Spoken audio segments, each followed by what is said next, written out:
basket, and I thought his offense getting to the basket was exceptional. DeAndre Ayton, hero of the night. I just want to know a few things about that. First of all, everybody talks about how tough a pass that was to make by Jay. So if you can explain what exactly makes that a difficult pass under the circumstances. And then for you, what was the difficult part of making the play complete on your part? And have you guys ever even walked through that play before? Well, I'll start off by saying that's definitely Jay's game winner. Making a great pass over a 7-footer. Other than that, Coach drew up a great play where, I was in the best position. My teammates trust me and my coaches trust me. And, great Book set a great screen, that freed me up into the lane to at least gather my feet and go for the ball. And the rest is, just off my athleticism and my talent, Jay set it up right there perfectly. Next up is going to be Rachel Nichols with ESPN, followed by Dwayne Rankin. Hey, DeAndre. Just wanted to ask you a little bit about the work that you've been putting in. Monty told me the other day that you guys have had a lot of talk about what's the difference between showing up and collecting a paycheck and showing up and actually sort of earning it. What was that process like for you to make that transition? I can say this, Monty definitely made me a super gym rat. There was times where I wouldn't even come in for on day offs. He is a thing called, smell the gym, touch the ball at least. And, he really instilled that in me where I constantly wanted to, just sharpen my screws and, just be the best I can be. And knowing the type of level and the type of, play style we have to come in, night out, and to be consistent in what I do, I have to be in the gym. And, just to see the results now at a high level and where we are right now, I don't want to get out the gym. And, that's what he really, instilled in me, and I kept it going. Nice game winner. Congrats. Thank you. Next up is going to be Dwayne Rankin with the Arizona Republic, and then Mark Spears. Over here. Best play of your life? Yes. Yeah, the celebration and the reaction was a little shaky because I wasn't too sure what I did. I wasn't too sure if it counted. I didn't want to, be a blooper or none of that. You know what I'm saying? I just wanted to, just get to the next play or the refs hurry up and, confirm what it is. I was just so anxious. I was really stressed.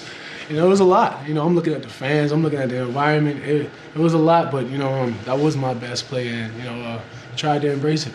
Lastly, I wanted to ask just about that play only took 0.2 seconds for you to put it in, but it seemed like it took forever for it to happen. Maybe it took us. It did. Was it slow motion? It happened in an instant. Knowing the play, I knew the play. I could see the play coming, but you don't know what the team's going to throw at you, But, like I said, I trust my teammates and I trust, my coaches, especially Monty. And, Book setting the best screen and Jay throwing the best pass. It was just me just doing what I do best, just, finishing above the rim. Yeah. Wow, that's crazy. Next up is Mark Spears with ESPN, followed by Gina Mizell. First thing, when you're sitting in the huddle and coach is drawing that up, there's a lot that everybody has to do, but you've got to finish it. When you're looking at that play, did you have faith that it was possible? I had a lot of faith. I just knew if he's throwing it up, I know they trust me to finish that or do something with it while I'm in the air to eye. Once they throw it where I can catch it, I told Jay I'm gonna catch it, and he gave me a nod, and there's no questioning after that. Once he say he's gonna throw it, and I say I'm gonna catch it, we go by it. And if something happens, we just fix it. What have these playoffs meant to you so far? It means a lot. In your career. It means a lot. Every game really feels like my last. I've never played so hard from the jump ball to the end 150%. Usually it's like 110, but it's 150%. And it's 150% mentally, just the level of focus and the things you have to really pay attention to. It's really intense. And, just when fatigue and stuff like that kick in especially, that's when you know who really got your back, who who's locked in, and this team is it. This is Gina Mizell with Suns.com, followed by Dave McMiniman. What's up, TA? What's up?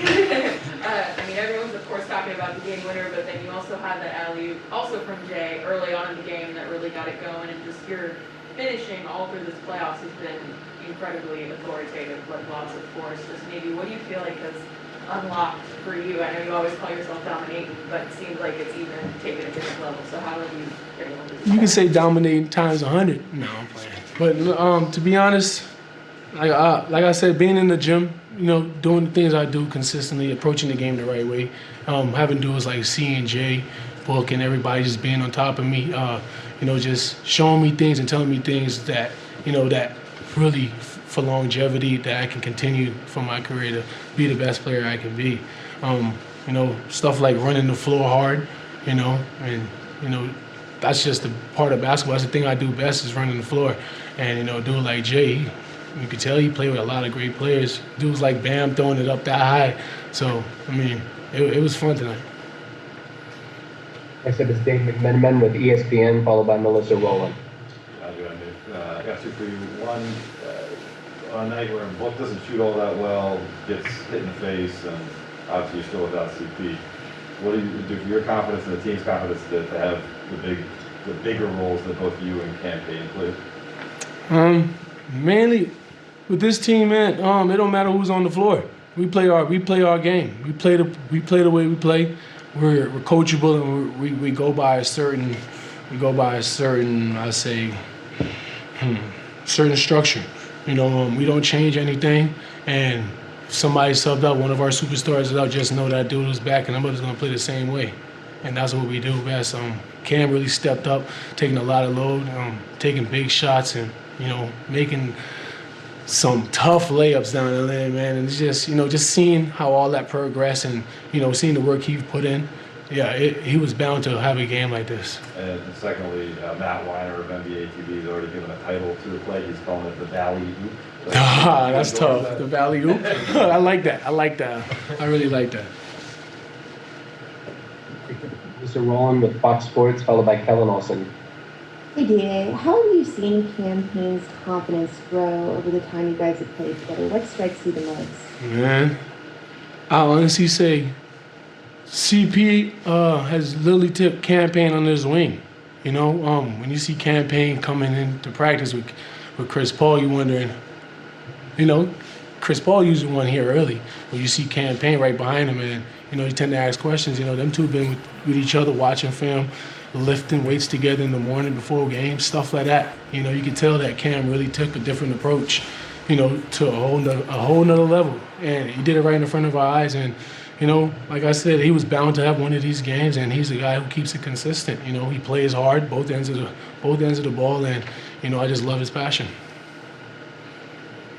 Next up is Kellen Olson with Arizona Sports, followed by David Brandt. Hey, DA, with the lob, you've caught a whole lot of lobs in your career, so when you come off the screen and you make eye contact with Jay, whatever it is with the lob, how are you feeling about the play when you got around the coach? Did you feel like you were good?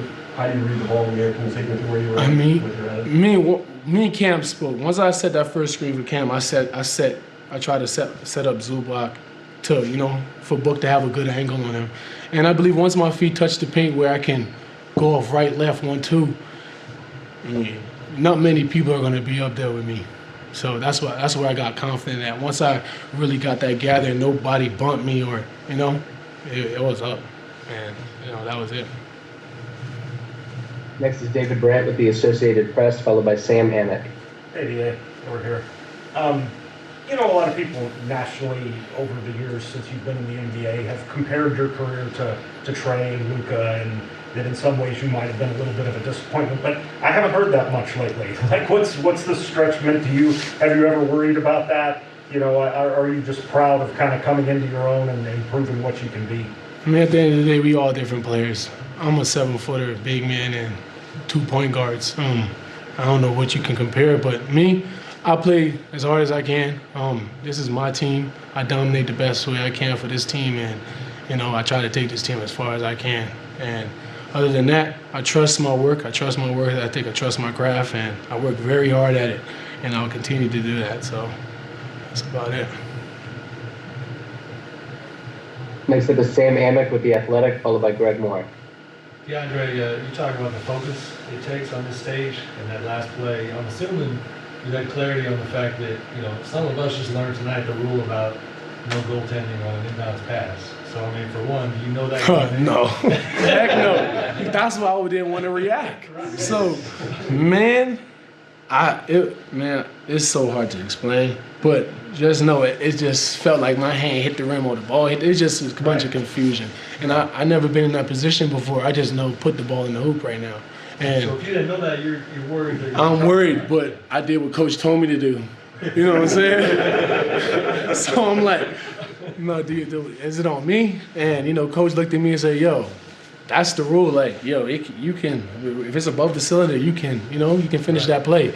And I wasn't too sure if he was right because the other coaches is pulling him aside saying, like, yo, we got a couple more seconds left. And I'm like, I'm just waiting for the officials to really, confirm what this play was or is it done. And, once I heard the crowd reaction, let's play ball.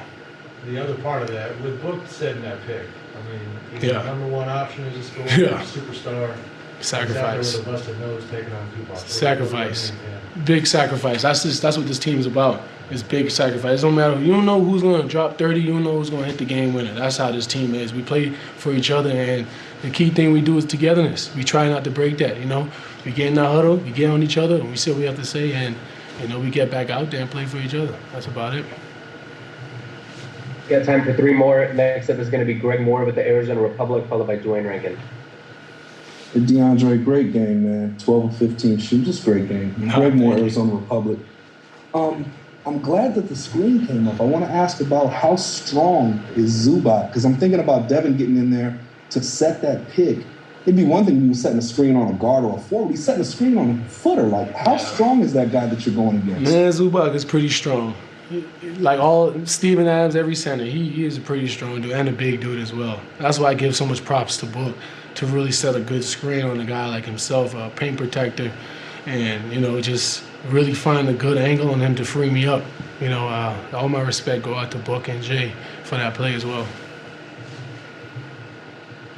Final 2 questions are going to be Dwayne Rankin with the Arizona Republic and Christos Saltis. Just had a quick follow. When would you tell your son about this game? I got the jersey. I got the jersey from him so I can remember, to give him that. So, I mean, there's a lot. I think that was the first thing I said, I want to give this jersey to him. Maybe some people might say I ain't did nothing or I ain't won nothing, but that one meant something to me, Right. So, stuff like that. Just keeping little things close to me like that. Put it in the crib, too. Yeah, put it somewhere for him to, mess with a little bit. Final question is Christos Saltis from Greece. Hey, Jay, great game. Congratulations on the win. You are 2 wins away from the NBA Finals. How you handle that situation, and what is your mindset going to the LA for Game 3 and Game 4? It's going to get harder. Them dudes is going to come out even stronger, more physicality, and they're going to attack us. And, we just got to be prepared, for anything. And, one thing we just mainly have to do is play our basketball. Once we do that, we'll be fine, play our pace. And the main thing is our defense. Once we stay focused on the defensive end, the offensive, we'll work on the offensive end. The offense will come. Appreciate you, DA. Thank you for the time. Thank you, guys. DeAndre Ayton enjoying the limelight for the moment. 20 points, 10 rebounds, 65% field goal percentage shooting, I should say, by Suns player in a single playoffs. He now has 1 more than our guy Charles Barkley back in 1993. That Suns team reached the NBA Finals, losing ultimately to the Chicago Bulls.